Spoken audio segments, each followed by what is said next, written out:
মুসাব ছিঁড়া জামা কাপড় সব দামি দামি পোশাকগুলো খুলে নিয়েছে, ছিঁড়া জামা কাপড় পরে মসজিদ নববীর সামনে গিয়ে দাঁড়িয়ে আছে, মসজিদের নববীর দরজার সামনে দাঁড়িয়ে আছে।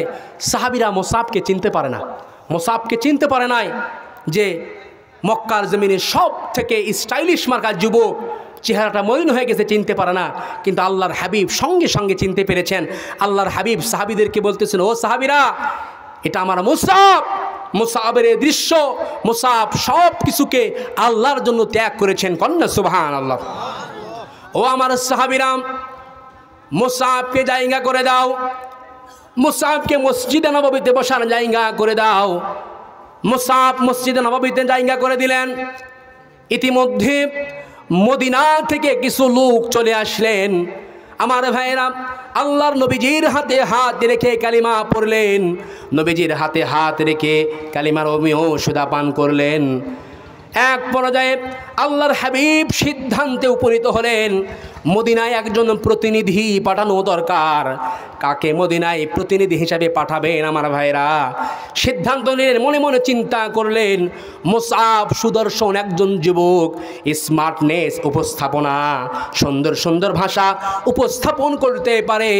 আল্লাহর হাবিব বলেই ফেললেন, মুসাব রে, এই লোকদের সঙ্গে তুমি মদিনার জমিনে চলে যাও। আমার ভাইরা, হযরতে মুসআব ইবনে উমাইর রাদিয়াল্লাহু তাআলা আনহু মদিনার লোকদের সঙ্গে প্রতিনিধি হিসাবে হাঁটি হাঁটি পা পা করে মদিনায় চলে গেলেন। আমার ভাইয়েরা, মদিনায় যাওয়ার পরে মদিনার মানুষের সঙ্গে মুসআব সুন্দর সুন্দর কথা বলা শুরু করেছেন। বড় বড় গোত্রের সঙ্গে স্মার্ট উপস্থাপনা দেখে বড় বড় গোত্রের লোকেরা আস্তে আস্তে ইসলাম ধর্ম কবুল করেছেন। আমার ভাইয়েরা, এক পর্যায়ে নবীজি মদিনায় যাওয়ার পূর্বে, আল্লাহর হাবিব এখনও মদিনায় যায় নাই, মদিনায় যাওয়ার পূর্বে মুসাবের হাতে একেবারে 150 জন অমুসলিম মুসাবের হাতে হাত রেখে কালিমার অমিও সুদা পান করায়া তারাও জান্নাতের রাস্তায় চলে এসেছে। আমার ভাইয়েরা, তারপরে উহুদের যুদ্ধ, বদর যুদ্ধ সংগঠিত হলো।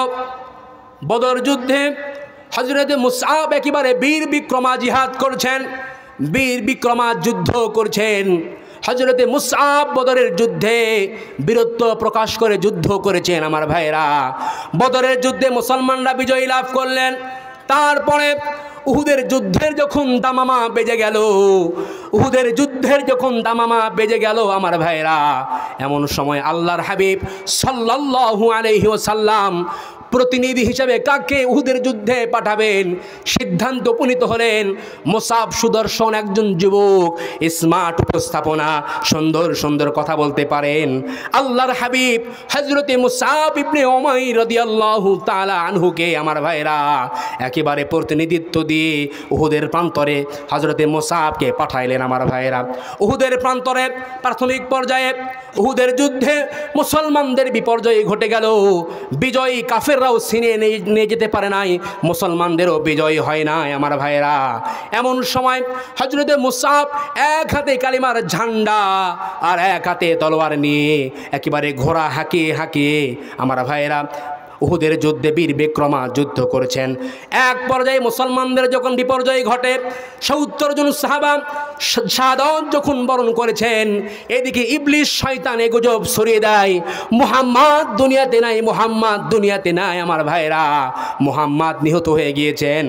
এক পর্যায়ে নবীজির মাথার উপর দিয়ে লোহার করার, দুটি লোহার করা বিশ্ব নবীজির দাঁতের মোবারকে, দাঁত দান মোবারকে ঢুকে পড়েছে। আমার ভাইরা, আল্লাহর হাবিব জমিনের উপর একেবারে বেহুশ হওয়ার উপক্রম। আমার ভাইরা, হযরতে মুসআব লক্ষ্য করে দেখেন, কাফের বেঈমানেরা নাঙ্গা তরবারি নিয়ে বিশ্ব নবীর দিকে ধেয়ে যাচ্ছেন। আমার ভাইয়েরা, এই দৃশ্য যখন মুসআব দেখলেন, সঙ্গে সঙ্গে আমার ভাইয়েরা এক হাতে তরবারি আর এক হাতে কালিমার ঝান্ডা নিয়ে একেবারে হাত ছেড়ে দিয়ে পা দ্বারা হাঁটু দ্বারা ঝাপটে ঘোড়া ধরে নবীজির সামনে গিয়ে সমস্ত কাফের বেঈমানদেরকে দুনিয়া থেকে হত্যা করে একেবারে চিরতরে জাহান্নামে পাঠিয়ে দিলেন। হযরতে মুসাব নবীজির সামনে এমনভাবে ঢালের মতো একেবারে ঢালের মতো ব্যবহার হচ্ছে না আমার ভাইরা। মুসাবের সামনে যেন কোনো কাফের বেঈমানরা ঘিসতেই পারছে না আমার ভাইরা। এক পর্যায়ে ইবনে কাইমিয়া নামের এক ব্যক্তি দূর থেকে এসে নাঙ্গা তরবারি নিয়ে মুসাবের ডান হাতের মধ্যে একটি কোপ মেরে দিয়েছেন আমার ভাইরা। সঙ্গে সঙ্গে মুসাবের হাত একেবারে জমিনে পড়ে গিয়েছেন আমার ভাইরা। আবার যখন ডান হাতে যখন কোপ মেরেছে হাত মাটিতে পড়ে গেছে, বাম হাতে কালিমার ঝান্ডাকে মুসাব উড্ডয়ন করে রেখেছেন, কারণ কালিমার ঝান্ডা তো জমিনে পড়তে দেওয়া যাবে না আমার ভাইয়েরা। ইবনে কাইমি আবার বাম হাতে যখন আঘাত করেছেন বাম হাতটা আবারও জমিনে সঙ্গে সঙ্গে পড়ে গেছেন আমার ভাইয়েরা। এবার মুসাব একেবারে মুখ দিয়ে হাঁটু দিয়ে ঝাপটে ধরে কালিমার পতাকে দাঁড় করে রেখেছেন আমার ভাইয়েরা। দূর থেকে ওই নালায়েক একেবারে বর্ষা নিক্ষেপ করেছেন মুসাবের বুকের মধ্যে ঢুকে, এই দিক দিয়ে ঢুকে একেবারে পেছন দিয়ে বের হয়ে গিয়েছেন। মুসাব একেবারে জমিনের উপরে একেবারে কাঁপতে কাঁপতে থরথর করে শাহাদত বরণ করেছেন আমার ভাইয়েরা।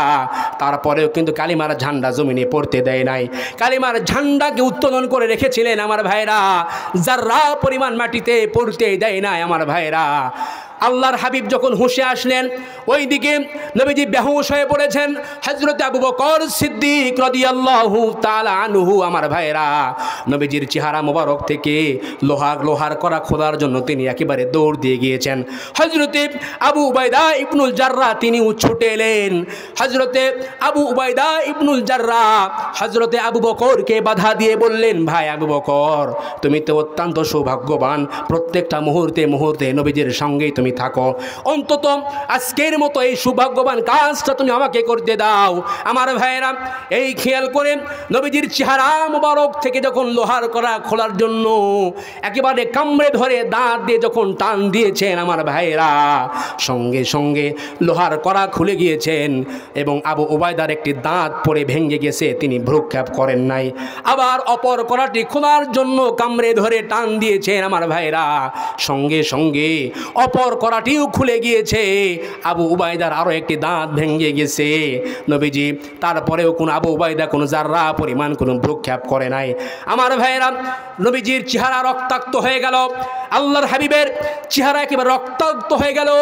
হযরতে মালিক বিন সিনান রাদিয়াল্লাহু তাআলা আনহু আমার ভাইয়েরা জিহবা দিয়ে চেটে চেটে বিশ্ব নবীর চেহারা মোবারক একেবারে সাফ করে দিলেন, একেবারে সাফ করে দিলেন আমার ভাইয়েরা।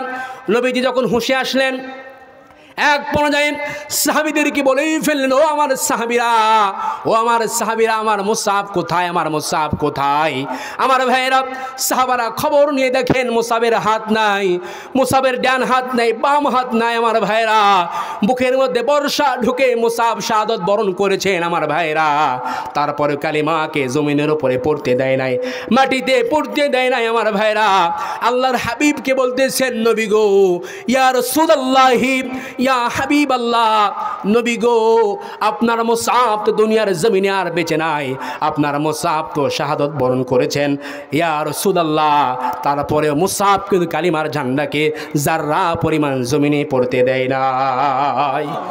নবীজি হাউমাউ করে কান্না শুরু করে দিয়েছেন, নবীজি কান্নাকাটি করলেন, নবীজি হাউমাউ করে কেঁদে কেঁদে বলছেন, ও আমার সাহাবীরা, তোমরা কবর খনন করো, তোমরা কবর খনন করো, মুসাবকে আমি নিজে কবরের মধ্যে নামাবো। আমার ভাইয়েরা, কবর খনন করা হলো, কবরের মধ্যে সমস্ত সাহাবা সহ আল্লাহর হাবিব যখন মুসাবকে কবরের মধ্যে নামায়, আমার ভাইয়েরা, আল্লাহর হাবিব সাহাবীদেরকে বললেন, ও সাহাবীরা, তোমরা মুসাবের পা তোমরা ঢেকে দাও, পা ঢেকে দাও। যখন মুসাবের পা যখন ঢাকার জন্য কাপড়টা টান দেওয়া হয়, তখন মুসাবের চেহারাটা একেবারে বের হয়ে যায়। আমার ভাইয়েরা, নবীজি হাউমাউ করে কাঁদলেন আর বললেন, ও সাহাবীরা, তোমরা দুঃখ পেও না, কষ্ট পেও না, মুসাব সব কিছুকে আল্লাহর জন্য করেছেন, আল্লাহর জন্য ত্যাগ স্বীকার করেছেন, তোমরা মনে মনে কখনো তোমরা দুঃখ পেও না, কষ্ট নিও না। জান্নাতের মধ্যে আল্লাহ রব্বুল আলামিন আমার ভাইয়েরা মুসাবের জন্য কি ব্যবস্থা করে রেখেছেন তা কেবল শুধুমাত্র আল্লাহ তাআলাই ভালো জানে। তারা যার্রা পরিমাণ জীবন দিয়েছে আমার ভাইয়েরা, জীবন দিয়েছে, কিঞ্চিত পরিমাণ ঈমান থেকে তারা পিছপা হয় নাই, যার্রা পরিমাণ তারা সরে যায় নাই আমার ভাইয়েরা। এই জন্য আমাদেরকেও এক হওয়ার, ঐক্য হয়ে ইসলামের উপরে এক কালিমার সুচিতল ছায়াতলে আসার দরকার আছে না নাই?